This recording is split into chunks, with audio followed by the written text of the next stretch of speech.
అందరికీ నమస్కారం. నేను ఎస్ పూర్ణచంద్రరావు, నిర్వాహకుడు ప్రగతి విద్యా సంస్థలో అవనగడ్డ పామర్రు. ఈరోజు ముఖ్యంగా మీ ముందుకి రావడానికి కారణం మీ అందరికీ తెలుసు, ఏపీ గవర్నమెంట్ వారు జాబ్ క్యాలెండర్ రిలీజ్ చేయటం.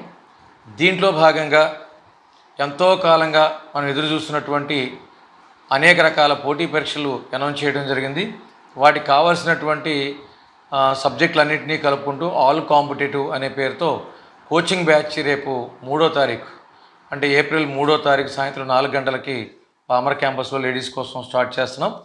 దీంట్లో భాగంగా ఏమేమి కోర్సులు దీంట్లో మనకు కవర్ అవుతాయి అనేటువంటి విషయం చూసినట్లయితే, గ్రూప్ 1, గ్రూప్ 2 ప్రిలిమ్స్కి పనికొస్తుంది ఇదే సబ్జెక్టు.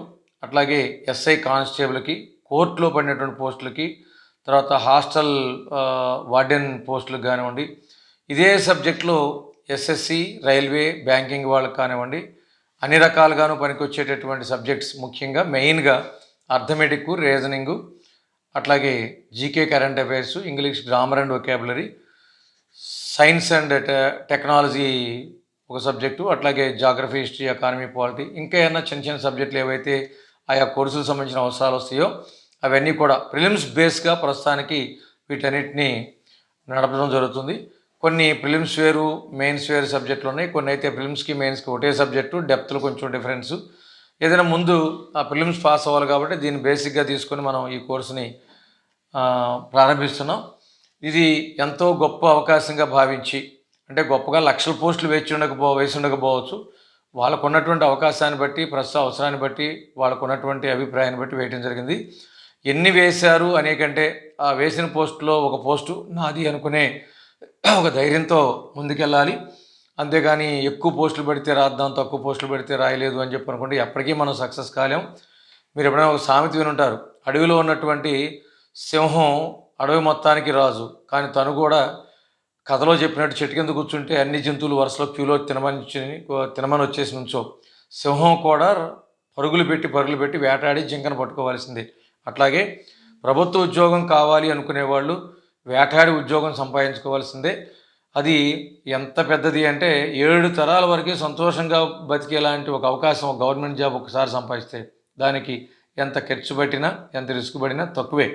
ఇవాళ డిఎస్సి పిల్లలు 5-6 ఏళ్ళు నానా కష్టాలు పడి చదివారు. చాలా బార్ అనుకున్నాం, అప్పుడు చాలా లాంగ్ ప్రాసెస్లో వీళ్ళు కష్టపడ్డారు అనుకున్నాం. కానీ వాళ్ళ జాబ్ వచ్చినప్పుడు అవన్నీ తీపి జ్ఞాపకాలుగా మిగిలిపోయాయి. మీకు తెలుసు, ఇప్పుడు మన డిఎస్సిలో వేలాది మంది పిల్లలు వాళ్ళు హ్యాపీగా వాళ్ళు మంచి మంచి జీతాలు తీసుకుంటూ వాళ్ళు ఫీల్డ్ ఎంజాయ్ చేస్తూ చక్క పిల్లలు పాఠాలు చెప్పుకుంటున్నారు. అట్లాగే మళ్ళీ మనం ఇక్కడ మొదలుపెట్టి దీన్ని మనం పూర్తి చేసుకుంటూ వెళ్తే ఒక మంచి అధికారిగా, ఒక మంచి ఎంప్లాయీగా, ఇటు నీ కుటుంబ జీవనానికి సౌఖ్యం, అటు 10 మందికి ఒక మంచి సేవ చేసేటటువంటి భాగ్యం కలగాలి అంటే మరి మనం ఒకసారి ఉద్యమించి కాస్త కష్టపడి చదవాలి. ఇది మేము 90 రోజుల ప్రోగ్రాం అనుకున్నాం, సుమారుగా 4 రోజులు అటు ఇటుగా.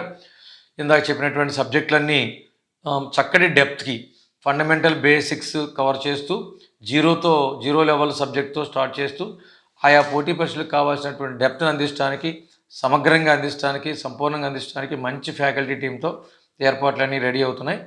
ఈ అద్భుతమైనటువంటి అవకాశాన్ని మనం ఉపయోగించుకోవాలి. గతం వీడియోలో చెప్పాను, ట్రైన్ వచ్చేసరికి మనం రెడీగా ఉండాలి, కానీ మనం రెడీ అయినప్పుడల్లా ట్రైన్ రాదని చెప్పేసి.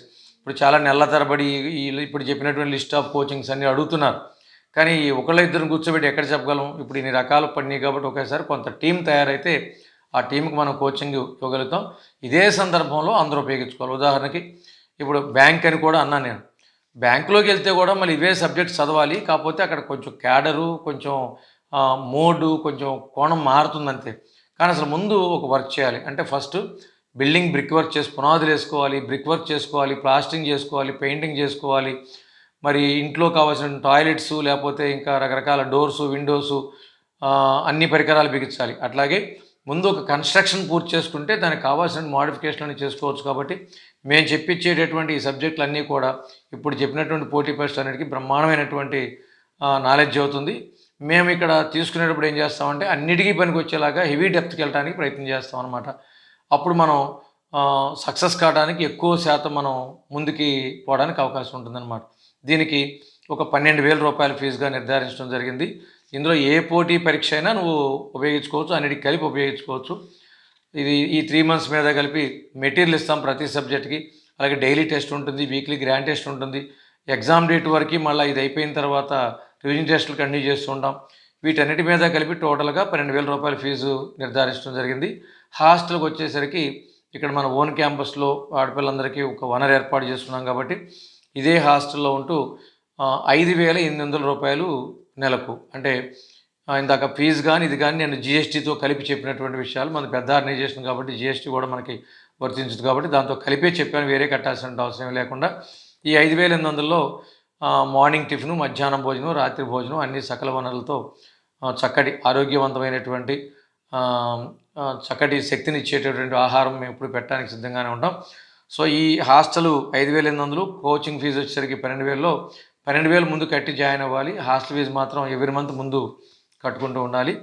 ఇక దీనికి సంబంధించి చాలా కన్సెషన్లు ఇచ్చి ఒక టేబుల్ ఇచ్చాం మీకు ఇచ్చినటువంటి వీడియోలో పక్కనే ఈ టేబుల్ కూడా యాడ్ చేస్తున్నాం.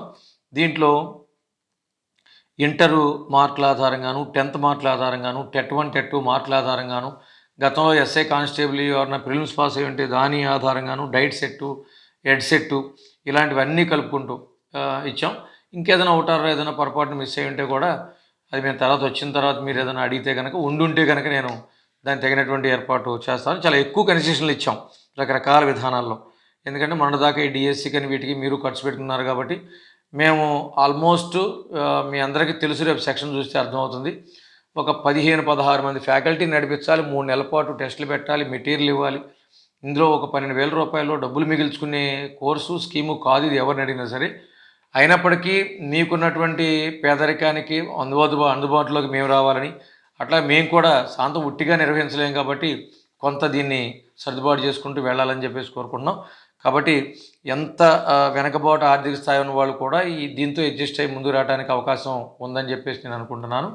సో అందరూ ఇది ఒక మహాభాగ్యంగా భావించి, ఎందుకంటే ఇలా ఒక టెస్టు కండక్ట్ చేస్తామని చెప్పేసి గవర్నమెంట్ ముందుకు వచ్చినప్పుడే మనకి సెక్షన్స్ ఫామ్ అవుతాయి. సెక్షన్స్ ఫామ్ అయినప్పుడు మనం కూడా ఇంకా బాగా న్యాయం చేయగలుగుతాం. కాబట్టి ఇదే సందర్భాన్ని అద్భుతంగా ఉపయోగించుకుని 3 నెలల పాటు సకల సబ్జెక్టులు ఇది నేర్చుకుని ఉపయోగించుకుంటారనుకుంటున్నాను. మరి డిఎస్సి అక్టోబర్ నుంచి అని చెప్పేసి అన్నప్పుడు అందరూ కూడా పిల్లలందరూ మళ్ళీ ఇటువైపు ఇప్పుడు జంప్ అవుతున్నారు. నేను ఇక్కడ ఒక ఇంపార్టెంట్ సూత్రం చెబుతున్నాను డిఎస్సి పిల్లలకు కూడా.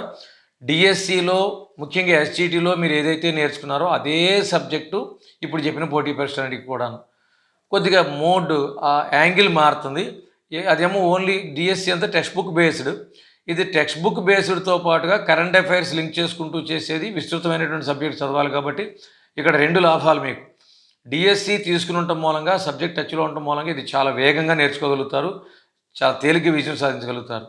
రెండోది, ఈ సబ్జెక్ట్లో ఒక 3 నెలలు గట్టి ప్రాక్టీస్ చేస్తే ఒక కొత్త ఇంట్రెస్ట్తో చదువుతారు కాబట్టి, మరి కొత్త హుషారుగా చదువుతారు కాబట్టి డిఎస్సికి ఇది సైమల్టేనియస్గా ఉంది. కాబట్టి డిఎస్సి ఎప్పుడైతే భవిష్యత్తులో రాసేటప్పుడు ఇది మంచి బలాన్ని ఇస్తుంది.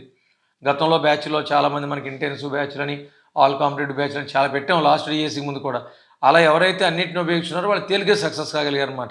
సో ఇది ఒక మహద్భాగ్యంగా, ఒక మహత్తరమైనటువంటి అవకాశంగా భావించి మళ్ళీ డిఎస్సి వాళ్ళందరూ కూడా దీన్ని చాలా ఈజీగా క్యాప్చర్ చేసుకోవడానికి అవకాశం. నేను ఎప్పుడో చెప్పాను, 2017లో జగన్ గారి ప్రభుత్వంలో ఉన్నప్పుడు గ్రామ సచివాలయం పోస్టులు వేసినప్పుడు 80% పోస్టులు మన పిల్లలు సాధించేసుకున్నారు. కారణం ఏంటంటే అప్పుడే డిఎస్సి అయ్యి ఉంది. వాళ్ళకి డిఎస్సి అయ్యి ఉండటం మూలంగా ఎవరైతే మిస్ అయ్యారో వాళ్ళందరూ ఫుల్ సబ్జెక్ట్ నేర్చుకుంటారు. అప్పుడు వాళ్ళు ఒక 40 రోజులే టైం ఇచ్చారు. ఈ కొత్త వాళ్ళు వచ్చేసి ఓనామాలు నేర్చుకునే టైంకి వీళ్ళు రెడీగా ఉన్నారు కాబట్టి అటెంప్ట్ చేసి జాబులు కొట్టేశారు. మీరు గమనించుకుంటే ఏ సచివాలయంలోకి వెళ్ళినా సరే 70-80% ఎంప్లాయీస్, అంటే మన డిఎస్సి రిక్రూట్మెంట్కి లింక్డ్గా ఉన్న సబ్జెక్టులు చూసుకుంటే 70-80% డిఎస్సి పిల్లే ఉన్నారు దాంట్లో. అట్లాగే ఇవాళ ఇంకొక కాన్సెప్ట్ కూడా ఏంటంటే, గవర్నమెంట్ జాబు అనేటటువంటిది చిన్నదైనా పెద్దదైనా ఏదోట దొరికింది దూరిపోవడం కరెక్ట్ అన్న స్థాయి పరిస్థితులు అట్లాంటివి. ఒకవేళ ఏదన్నా తర్వాత మళ్ళీ మంచి ఉద్యోగం సంపాదించుకుంటే దాంట్లోకి షిఫ్ట్ అవ్వుకోవచ్చు. ఏదైనా ఇది ఒక గొప్ప అవకాశంగా భావించి అందరూ దీన్ని ఉపయోగించుకుంటారని చెప్పి కోరుకుంటా. దీనికి ఎగ్జాంపుల్ చాలామంది మన పిల్లల గతంలో గ్రూప్ 2 కానివ్వండి, గ్రూప్ 3 కానివ్వండి, గ్రూప్ 4 కానివ్వండి, ఎస్ఐ కానిస్టేబుల్లో చాలామంది జాయిన్ అయ్యారు. వాళ్ళందరూ ఇవాళ చక్కగా గవర్నమెంట్ జాబులు చేసుకుంటూ ఉన్నారు. మీరు ఈ అంది వచ్చినటువంటి ఈ అవకాశాన్ని ఒడిసి పట్టుకుంటారని చెప్పేసి ఆశిస్తా. నేను ఇందులో పాయింట్స్ రాశాను. కాలక్షేపానికి ప్రగతికి రావద్దు, కార్యసాధకులుగా ముందుకు రండి, విజయాన్ని సాధించుదాం, అందరం కలిసికట్టుగా పనిచేద్దాం, విజయాలన్నీ మనం సొంతం చేసుకుందాం అని చెప్పేసి. మరి చిన్న చిన్న ప్రాబ్లమ్స్ ఉంటాయి. ఫ్యామిలీ ప్రాబ్లమ్సు లేపోతే ఆర్థిక సమస్యలు, లేదంటే కొన్ని డిసప్పాయింట్‌మెంట్స్ రకరకాల సమస్యలుంటాయి. వాటన్నిటిని తప్పించుకోగలగాలి, తట్టుకోగలగాలి, అడ్జస్ట్ చేసుకొని ముందుకు రాగలగాలి. మనిషి అన్న తర్వాత కష్టాలు ఉండకుండా ఉండవు. ఊరన్న తర్వాత సమస్యలు ఉండకుండా ఉండవు. లేదంటే సామెత చెప్పినట్టు సింహానికి కూడా ఈగల బాధ తప్పలేదంట. మరి సింహం పెద్ద గొప్ప జంతువు కదా అని ఈగ నా దగ్గరకొచ్చి వాలటానికి వీలు లేదు అని చెప్పంటే సింహానికి ఈగ సమాధానం చెప్పదు. ఈగ ఇబ్బంది పెడతానే ఉంటది. అట్లాగే మనమందరం మనుషులం కాబట్టి అనేక రకాల సమస్యలు, సర్దుబాట్లుంటాయి. మేము కూడా ఈ బ్యాచ్‌లన్నీ పెట్టాలంటే ఎంతోమందిని ఫ్యాకల్టీని పోగు చేసేవాళ్ళు, డైలీ టెస్టులు పెట్టాలి, రోజు మోటివేట్ చేయాలి, కూర్చోబెట్టాలి, ఇవన్నీ చాలా పనులుంటాయి. మాకు కూడా కొద్దిగా రిస్కీ పనే. అయినా ఏదో 10 మందికి ఒక జాబ్ తెప్పించగలిగినటువంటి ఒక అవకాశం కలుగుతుందనే ఉద్దేశంతో చేస్తున్నాం. మరి ఇప్పుడు ప్రస్తుతానికి మన దగ్గర డీఎస్సీ రెగ్యులర్ బ్యాచెస్, హెచ్ఈటీ నడుస్తున్నాయి. స్కూల్ అసిస్టెంట్‌లన్నీ అయిపోయే దశలో ఉన్నాయి. చివరి దశకొచ్చేసాం. మళ్ళీ కొంతమంది టెట్ కావాలని చెప్పి అడుగుతున్నారు. ఒకవేళ టెట్ నోటిఫికేషన్ మూమెంట్ ఏమైనా వస్తే కనుక స్టార్ట్ చేద్దాం. అట్లాగే కొంతమంది హెచ్ఈటీ బ్యాచ్‌ల గురించి అడుగుతున్నారు. అది త్వరలో మళ్ళీ ప్రారంభిద్దాం. రివిజన్ టెస్ట్‌ల బ్యాచ్ ఇప్పుడు రన్నింగ్‌లో ఉన్నాం. ఆన్‌లైన్‌లో, ఆఫ్‌లైన్‌లో కూడా హాఫ్ అయ్యి ఉన్నాయి. మళ్ళీ ఏప్రిల్ 20వ తారీఖు నాటికి ఒక రౌండ్ అయిపోతే మళ్ళీ ఏప్రిల్ నెలాఖరు నాటికి కొత్త రౌండ్ స్టార్ట్ చేస్తాం. అది క్యాజువల్‌గా నడుస్తూనే ఉంది ఇంతకు ముందులాగానే. దాని ప్రణాళిక దానికే నడుస్తూ ఉంటుంది. దీంట్లోకి షిఫ్ట్ అయినటువంటి వాళ్ళు కొన్నాళ్ళ పాటు ఇది చేసుకొని మళ్ళీ దాంట్లోకి షిఫ్ట్ కావచ్చుకోవచ్చు అనమాట తర్వాత భవిష్యత్తులో. అట్లాగే మన ఇంటర్, డిగ్రీ కాలేజీ నడుస్తున్నాయి. సమ్మర్ క్యాంప్‌లో ఉన్నాం ప్రస్తుతానికి. అడ్మిషన్స్ కూడా జరుగుతున్నాయి. ఎక్కువగా మన డీఎస్సీ పిల్లలు, పాత పిల్లల ద్వారా వాళ్ళ ఫ్యామిలీస్ సంబంధించిన వాళ్ళు కనెక్ట్ అవుతున్నారు. నాకు కూడా సుఖం. మన దగ్గర చదువుకున్న వాళ్ళ పిల్లల తాలూకు అయితే నా తత్వం ఏంటో, మన ఇన్స్టిట్యూషన్ ఉద్దేశాలు ఏంటో, నమ్మకం ఏంటో తెలుసు కాబట్టి మాకు కూడా కొద్దిగా కన్వీనియంట్‌గా ఉంటుంది. సో మీకు తెలిసినటువంటి సర్కిల్‌లో ఎవరైనా 10థ్ చూడండి ఇక్కడ ఇప్పుడు మీరు ఎంతో 25 ఏళ్ళు, 30 ఏళ్ళు, 25 ఏళ్ళు, 22 ఏళ్ళు వయసు వచ్చిన తర్వాత అసలు మళ్ళీ కొత్తగా ఈ సబ్జెక్టులు నేర్చుకోవాల్సి వస్తుంది. కానీ మనం ఇంటర్మీడియట్ డిగ్రీతో పాటు కానీ అటు ఎంసెట్, మెయిన్స్, నీటు కావాల్సిన వాళ్ళని అటు పంపిస్తూ మిగిలినటువంటి వాళ్ళకి ప్రభుత్వ ఉద్యోగం ఎవరైతే కావాలనుకుంటున్నారో ఇంటర్, డిగ్రీ నుండినే వాళ్ళకి 4 సార్లు సిలబస్ చేసి మంచి జాబులు కొట్టించగలుగుతున్నాం. అంటే ఏజ్ ఎక్కువైన తర్వాత ఇబ్బంది పడకుండా డిగ్రీ అయ్యే నాటికే లైఫ్లో సక్సెస్ అవ్వాలన్నదే మన ఇంటర్ డిగ్రీ ప్రోగ్రామ్. దీనికి కూడా మీ తరఫున ఉన్నటువంటి వాళ్ళకి చెప్పి తెలియపరిచి వాళ్ళకి బాగు చేసిన వాళ్ళు అవుతారు, ప్రగతికి సహకారం చేసినటువంటి వాళ్ళు అవుతారు. సో ఈ కార్యక్రమాన్ని 3వ తారీఖు సాయంత్రం 4 గంటలకి ఫస్ట్ డే జాయిన్ అయిపోయి అందరూ కూడా చక్కటి సహకారంతో ఈ కార్యక్రమానికి సహకరిస్తారని చెప్పేసి కోరుకుంటా. అందరికీ ధన్యవాదాలు. Thank you.